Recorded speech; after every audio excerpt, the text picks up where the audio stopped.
everybody, welcome back to Inside Eden with your girl, Jamie Roddy. Today, it's the 10 Commandments of Wallpaper. Who remembers the 80s when everybody and their dog had wallpaper? It was like we'd have the borders, we'd have like bunnies and chickens. Everybody had wallpaper. And then, much like the trend of the shoulder pads from the 80s, it was a bold look that we all silently and quietly just agreed to let it die. And then it lay dormant for many, many years. And then, cut to about 10 years ago, and your girl Jamie here is like leading the brigade, trying to convince middle-aged straight husbands that wallpaper is cool again. Don't get traumatized. It's not like it was last time. There's tons of new patterns and elements and materials, et cetera, et cetera. And so here we are. Now, I think that those middle-aged straight men are probably not watching or listening to this, so we can collectively understand and move forward with the cohesive agreement that wallpaper is indeed the mayor of Rad Town. So, 10 Commandments of Wallpaper. Let's get into it. Number 1, start with a mood, not a pattern. Ask yourself before you start scrolling. I mean, you could scroll wallpaper patterns for forever. And now they have custom wallpaper too, which has honestly like changed my life in a beautiful, beautiful way. Like if I need a wallpaper to be, the other day, I literally had to source a specific shade of turquoise bird wallpaper, and the turquoise and coral. And for the life of me, I could not find it. So it turns out, there's not a billion different turquoise and coral bird wallpapers, but there are several companies that make custom wallpaper, and that was a lifesaver. Complete and total aside, I digress easily and often, but here we are. Back to rule number 1. When you're choosing wallpaper, instead of swiping through a billion birds, just think about what vibe do you want? Do you want it cozy? Do you want it sexy? Do you want it edgy? Do you want it modern? Do you want it to feel fresh, coastal, even like kitschy? Do you want a little smirk action when people see it?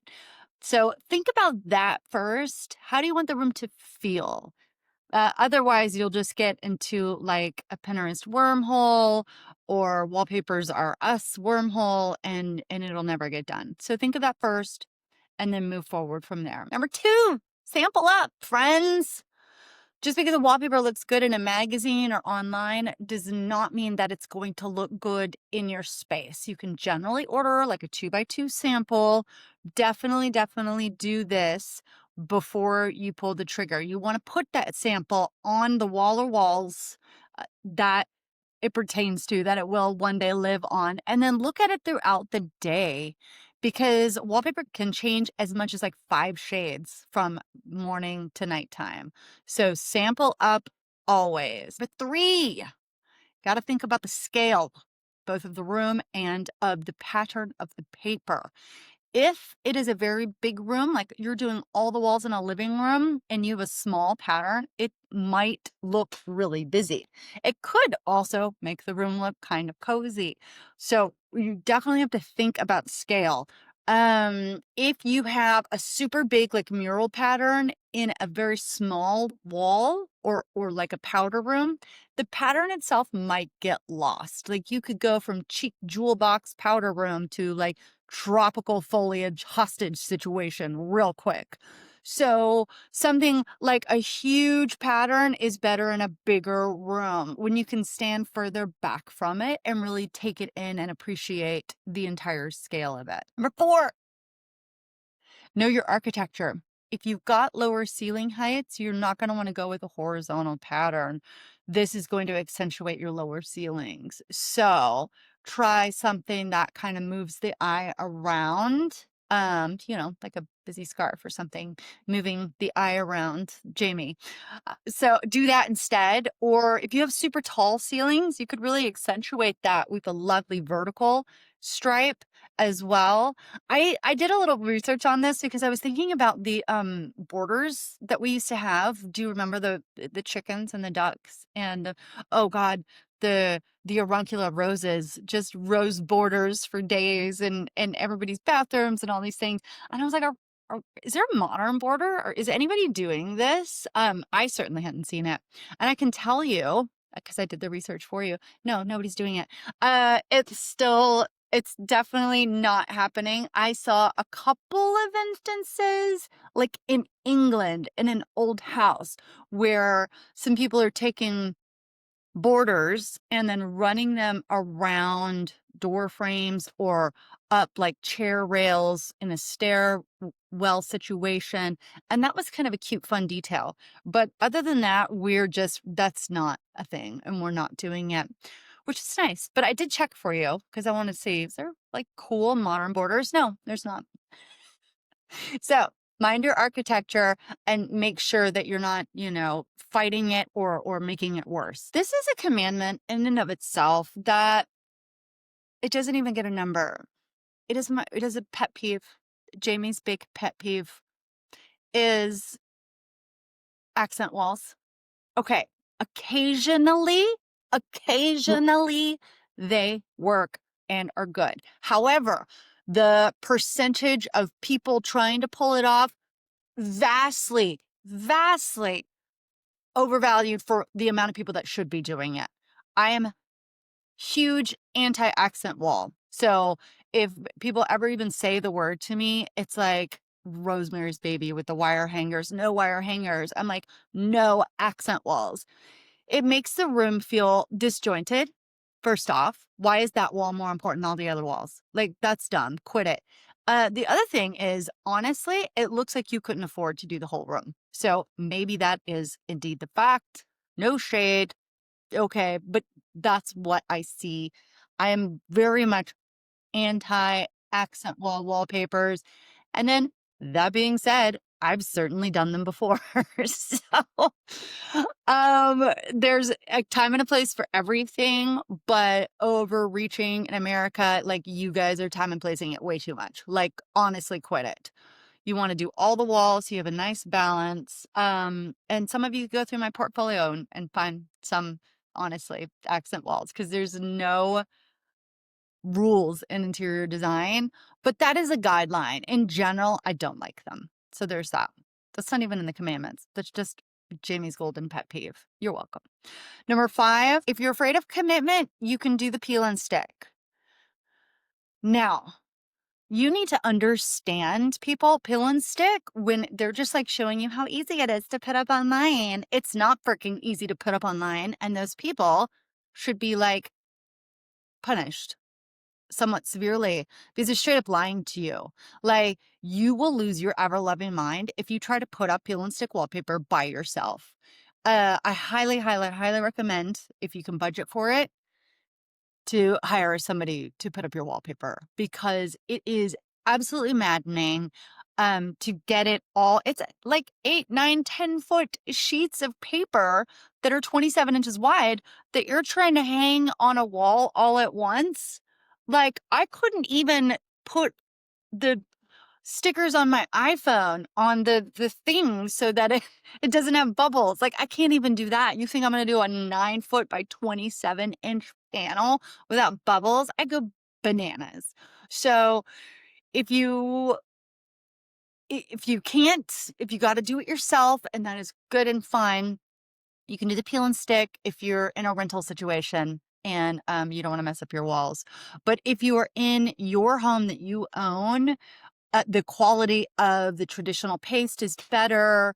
That if you're going to hire anybody to do anything in your house, I would definitely hire wallpaper guys. Also, with the peel and stick versus traditional paper, like a lot of these companies like Spoonflower will have like 6 different types of way that they print the wallpaper. So you might get a few different samples because the peel and stick is also going to look different than the traditional paste, is going to look different than if they print it on grass cloth, etc. So you've got some options in there, but if in your, I don't like, I don't do peel and stick myself, but I do understand, like, if you're in your 20s and you're in a rental, but don't think you're doing it yourself. You will self-loathe that project all day. It'll be so sad. So get a very, very good friend that can take, I don't, getting yelled at, like, you guys can yell at each other and have a bottle of Pinot Gris or something, but it's not fun. They're lying to you. Number 6, consider the entire house. Think about every room in your house as like a page in a book. They all need to make sense. So don't do one super random geometric pattern in one room and then walk down the hall and there's just like pastel palm trees. Everything needs to coordinate together somewhat so that your house has one overreaching and overarching identity. So be sure and think about the other spaces and how the house flows. That being said, couple rooms that I do like to get super jazzy. One is a powder room because it's a fun little moment that you can close the door and have like a jewel box disco potty party moment, which I love. And the second one is, again, I'm encouraging you to go more bold in these 2 rooms, powder room and laundry room, because laundry is like the worst. We're very blessed to have laundry machines. We don't have to go to a river and beat things against a rock, but it's super freaking boring. So wouldn't it be fun if you had, like, I don't know, blue leopard wallpaper in your laundry room? Just something that makes you want to go in there. And it can be, usually they're off the beaten path of the house and the door is shut. They're purely utilitarian rooms. So they're smaller, which you could go a little more blingy on your budget. And just wallpaper in a laundry room just elevates the entire space so quickly and so easily. And so have a little fun, get a little jazzy. Number 7, consider texture. It's not always about the print. Sometimes a room just needs, instead of paint, it wants that same color paint on a grass cloth. It can be like a quiet, luxurious moment that's just not just drywall. Like in my house here, if all of these walls could be covered in a white grass cloth, so luxurious. So, you guys, I don't know, pay me more and then I can afford to do that on every wall in my house because it really is. Once you start papering your walls, it's such an upgrade from just plain white plaster. I should be doing in this in one of my couple powder rooms. So you could see the wallpaper behind me, but here we are. Like, I love seagrass moment or a leather wall moment in an office or, in any kind of room that wants something luxurious and refined, but not necessarily a print or a pattern. So definitely, number 7, think about texture. Number 8, lighting is everything. So if you have a room with a lot of natural light like this one, you can go with a darker wallpaper. So we already talked about getting samples. We're talking about it again, but obviously a dark wallpaper in a dark room is going to make the room darker.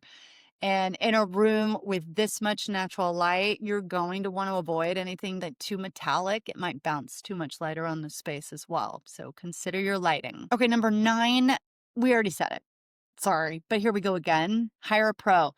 Let me tell you,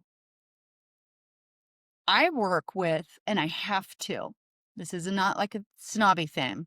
I have to work with the best wallpaper hangers in the cities that I live in because my clients are discerning and such.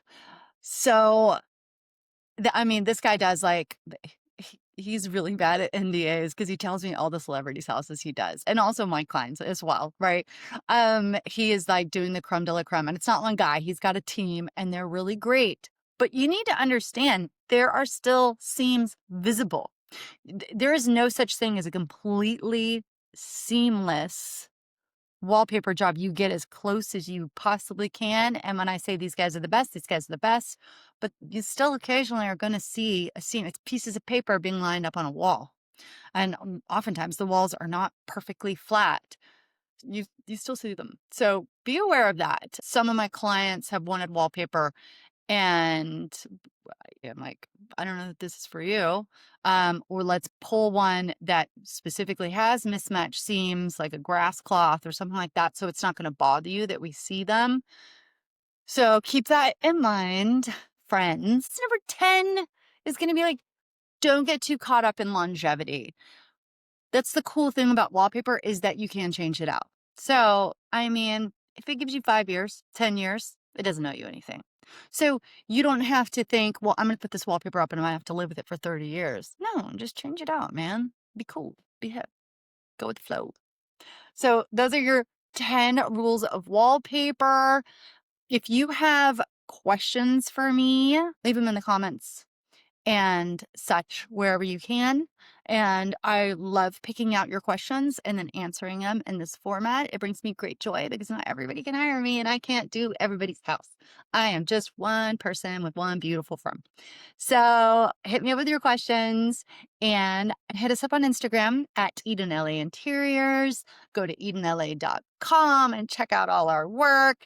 And yeah, tune in. We'll see you soon. It's your girl, Jamie Roddy out. Ciao for now.